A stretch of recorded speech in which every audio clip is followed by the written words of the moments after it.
Hello miners, and today we're going to take a look at the Sencut GlideStrike.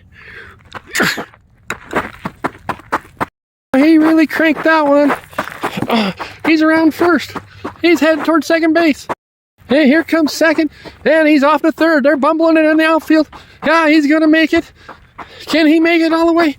Up on third, and he's going to go for home. He's going.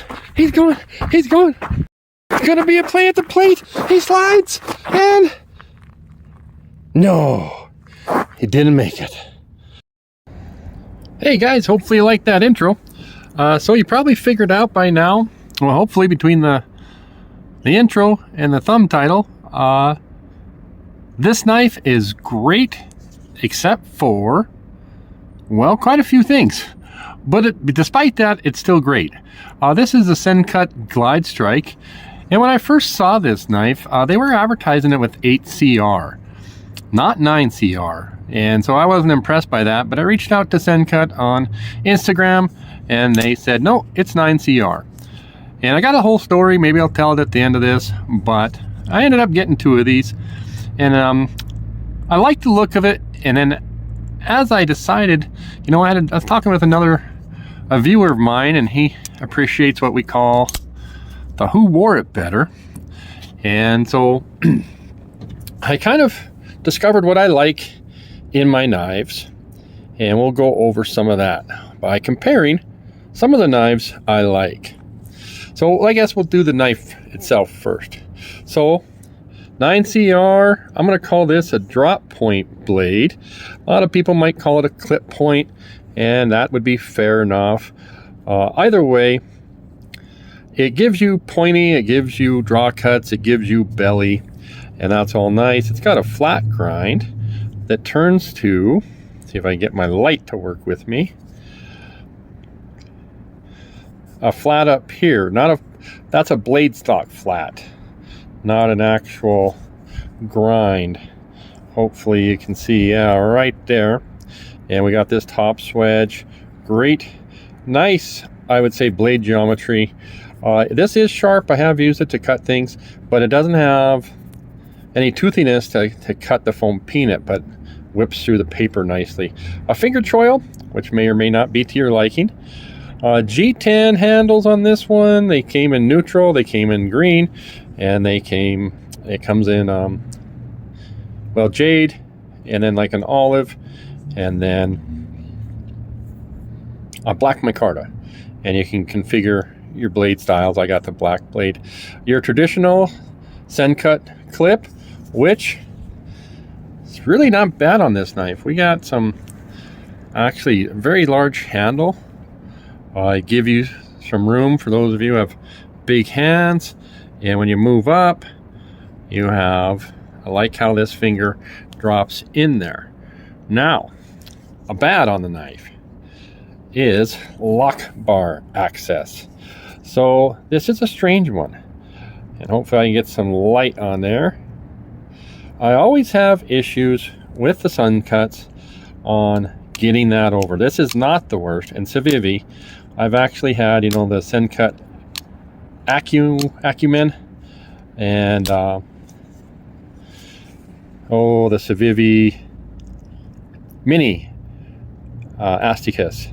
Man, my thumbs gets sore from pushing that over. But take a look at this. This side is down as well. I almost think this side has more cutout than this side. And when you go like this, I can feel the lock bar. I don't mind it. It's not bothersome, and I'd rather have this cut out, because when you push over, a lot of times your thumb runs into that G10 and it will make it harder to push over. So that's a plus on this, is the lock bar access allows you to get in there and push it over, despite not having the best cutout. The G10 on the way, by the way, looks good. I'm going to compare that. The liners sit proud, both on the top and on the bottom. And my very first handling this, I thought the knife was thin and uncomfortable there. It's, you know, you got that. Yeah, you just can feel that. So I've changed a little bit. I'm a little bit more forgiving. But I want to talk about something else. When you give it a good squeeze, I feel the flex. So this is, this is a big handle, and we have the three standoffs, but we don't have anything all the way from here to here. It'd be nice if they had one more or just a backspacer in there. So when you give this, it feels like, one, these liners are thin, and it just feels flimsy. This is such a big knife, and it's actually thin overall. It just makes it kind of a flimsy feel. All right, sorry about that, kind of running on. One thing we want to talk about is the action. So this is from the box. All right, now it did have to tighten this up, and it feels pretty solid. Maybe it's been backing off the more I flick it and such. Let's talk about the thumb deployment. That works.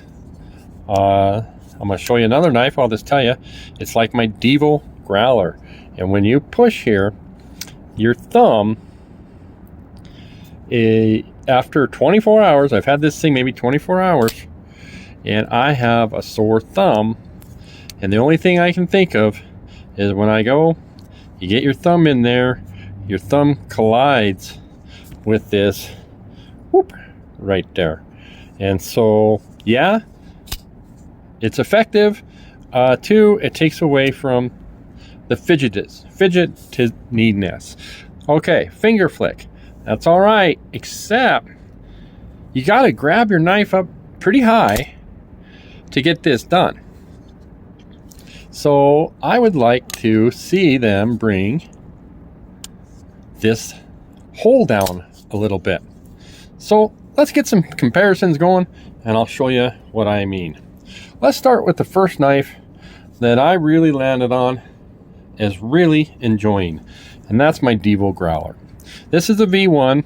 It's 14C. It was done by Shieldin Knives, and it's done by Kevin, Lefty EDC, and Colin. And Colin's done a few cubies. Now, one of the things that people harped on this knife about was the size of the thumb hole.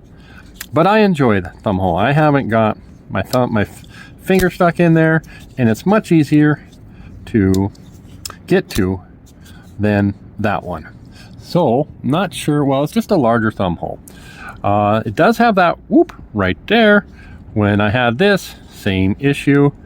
As I was deploying this, my thumb would hit that corner right there. I can still, however, deploy it. And one thing that this one has is nested liners.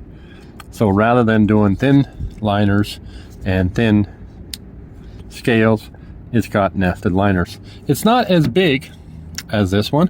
Let's go ahead and get these out. But in my reviewing over the course since I've got this, I've said if they just took this blade and stretched it out a bit, I would really dig that. Well, here's what we got. We got that drop point, and we got this drop point. I almost think like these guys started too long of a stretch, and these guys started too short. But I would like to see that stretched out, and there's quite a size difference between these two when you look at it that way. So, but the thing about this that I like is that finger choil belly, how that blade drops down. So that's what I love about this, the move up position. Okay, so we'll move off of the Growler. This one, almost a home run as well. I can think of fewer complaints on that. And I'm not here to complain about the knives. I just want to kind of show you what the goods are, and maybe what some of the things I don't like. Now, we got my Asher Spiro, And on this video, I said if this one just had a little bit more belly, sort of like the Devo, we could bring a little belly in there. I would like that. So we have, this is a more gradual tip than that. Hopefully you can see what I'm talking about there. Let's put it this way. Maybe get that sun working with me. But you see how this tip rounds down and the point comes about center, and this tip, yeah, just about center, but just this drop might be a better gradual drop. This one's not quite as gradual on that. So this particular knife with this thumb hole, the thumb hole is placed in the correct spot, and when I go to flip it, you can see my thumb is not hitting a straight up and down part there. So we'll take a peek. I guess we're comparing, if you can see that angle in there, it does make a little bit of difference. So, about knocking my camera over, let's compare blades while we're at it. Take a peek at cutting edge to cutting edge, and it's almost like they've got a lot of this knife that's unnecessary. In other words, I'm lining them up cutting edge to cutting edge, and I think the cutting edge, the amount of sharpened edge, is really competitive between these two. And you know, all you're getting is that extra handle, bigger handle, which I don't think a lot of people actually need. So drop this down. One final comparison if we can. Okay, so it's very competitive with the Asher that way. And even so with the Devo. So very, very close. All right, guys, we're just about done. One last thing I wanted to show you. I appreciate the Civivi Keen Nader. Anyways, taking a look at the Keen Nader G10, at first I was really excited, but it's different. This stuff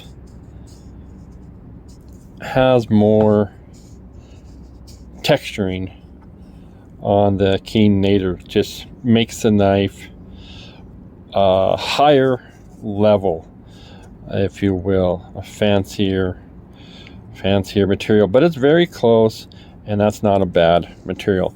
So overall, for the money, and I paid $39.99 with the steel and the materials, loves Sencut 9CR steel. This knife is still a great knife. They just could have made it, taken a few steps, charge you guys $50 and made it a home run. Thanks for tuning in. Bye.